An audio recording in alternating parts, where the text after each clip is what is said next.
give it a go. Stand back. Out the window.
Camera cut out, so joys of technology. I just cut 45s off the corners just to get some material off. That's what you missed on bandsaw. Yes, it looks rough as guts, and it is, but I'm not one of those guys that likes to spend 5 days with a knife and whittle it down for days. Yes, it's therapeutic, but man. Alright.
Sorry Stewie, I can't answer the phone right now.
guess this is rough as guts. Is this the way to do it? Probably not. If you want to know how to make an axe handle, go see Casterman's channel. He does awesome axe handles. Or Johnny Arnett, who sent me the double bit axe head. Before Johnny sent John Arnett, so John Arnett's Ways, sent me this axe head, I'd never seen a double bit before. So what I'm doing is, in my mind, because like I say, I've never held a double bit on a handle before, is marking the places to size that I know that need to be done with a bit extra. And I'm not sure what I'm doing here yet. So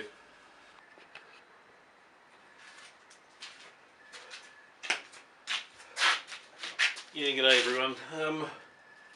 I figured out what I wanted to do with the top of the neck here, that shape. I haven't really figured out what I want to do with this yet.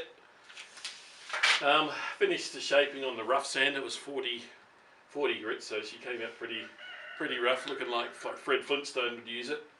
So what I'm going to do now is use this. This removes quite a bit, but I think it's it's 180 grit, so it'll end up a lot smoother. And it's, for me at the moment, it's a feel thing.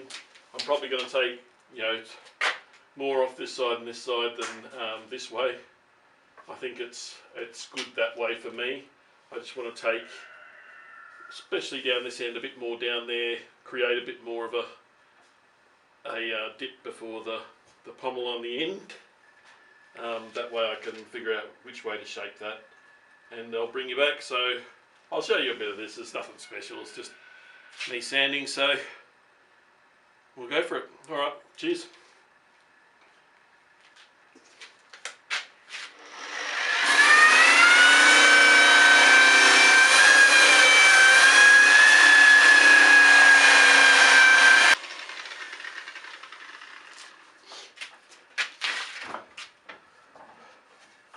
Alrighty, she's a lot smoother.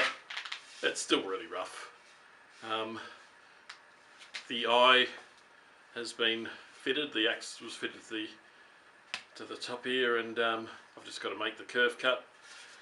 So that's all done, but now I'll just go over it with a finishing sander and a bit of hand sandpaper and figure out what I want to do with this, because yeah, I've got enough of a thinning down of that so I can just swell it enough for my hand. So yeah, I've seen one on a picture I like, so we'll try and do it to that shape.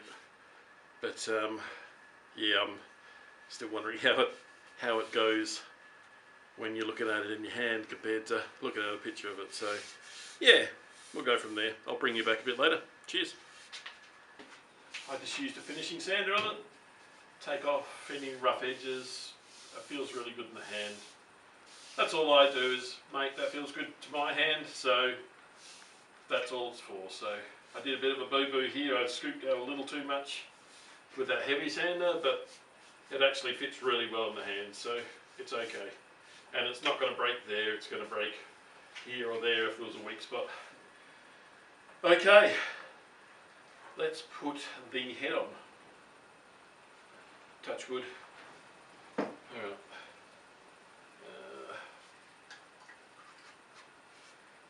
Oh!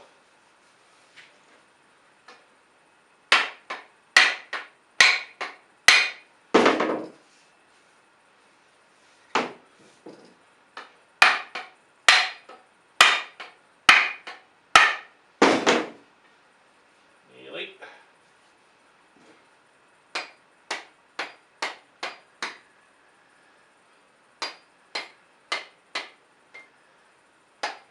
Face hammer, it's not going to damage the accent at all. So if it's nice around there, I could probably take a little more off the sides there, but I don't think I'm going to at the moment. You can always come back later and sand it down. Alright, wedge.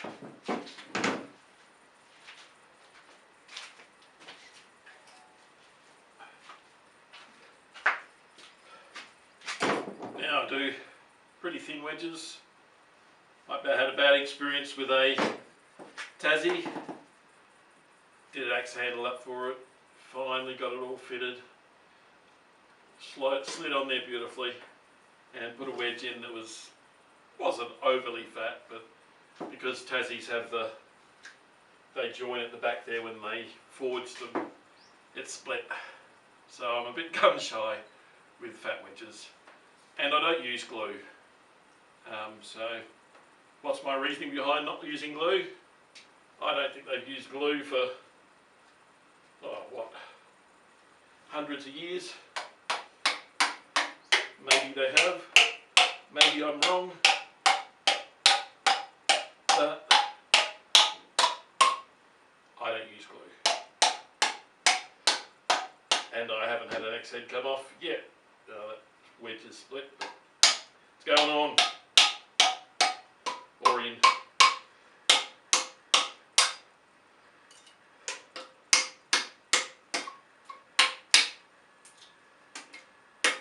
Look at that, it's trimming itself off. Right, it's never going to come off. I might just trim the top bit off, that'll neaten it up, and then I'll give it another quick sand. See, I've laid it on the bench, it's got a bit of tarnish off a bit of metal or something, so before I oil it up I'll just give it a quick sand. So, you know, my reason behind not doing wedges with glue and everything, see this axe handle here, this is probably, you'd say at least 60 years old. You can see the guys overstruck it a fair bit. It's just been a firewood splitter. This was the axe handle on the, I sent an axe head to John Arnett's Ways, and we decided to pass that axe head on with Kenny Fuller, John Arnett and myself. We decided to send that on to Tom Joyner. This was that axe head. So this was an old Forester Tassie pattern high test. Beautiful little axe handle, way too small for me lengthwise. But you think it had all sorts of junk in there because it's dry as an old bone, and it's obviously shrunk away. All they would have had to have done was soak the thing in oil again, and it would have expanded to the axe head. But you know, this thing survived with its overstrikes. It hasn't been cracked for probably 60 years, and it's the thinnest axe handle I would have had in my hands in that time. It's probably made out of spotted gum. This one's made out of Tassie Oak, which it could be one of several eucalypt species. It's actually a lot lighter than spotted gum. I've made just a single bit axe handle out of spotted gum, and it's over there, and it's, you know, it's 6 inches shorter, and it weighs twice as much. It's that solid for timber. So we'll see how this one survives. The Tassie Oak, it's a pretty strong timber, but we'll see how she goes. Alright folks, I'll probably either put a little bit of a picture up at the end, an explanation maybe after I've put some oil on it and let it soak in and done its thing. So yeah, this is the axe head that John Arnett has sent me, and it's an awesome double bit that because I've never seen a double bit in my hands before. You know, I used to see them on TV shows when I was a kid and never see one in real life. So this is the first one I've had in my hands. So this is my first attempt at a double bit axle handle. Let's just give it a quick measure. Okay, so overall, so that's 40 inches. So 41.5 inches total it will be, but you probably take off 1.5 inches because your hand doesn't go along the end. So the actual swinging of it will be about 40 inches. So yeah, and I can't wait to try it out. Alright, thanks folks. I'll sign off later. Alright, cheers. Oh.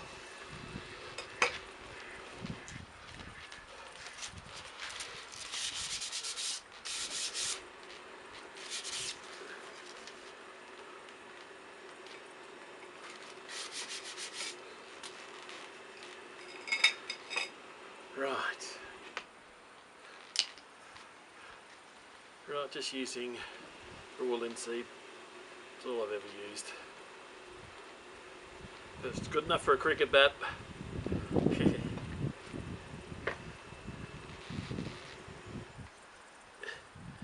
remember I'm a kid of the 70s, and I remember getting a new cricket bat when I was a kid, and you're dying to use it.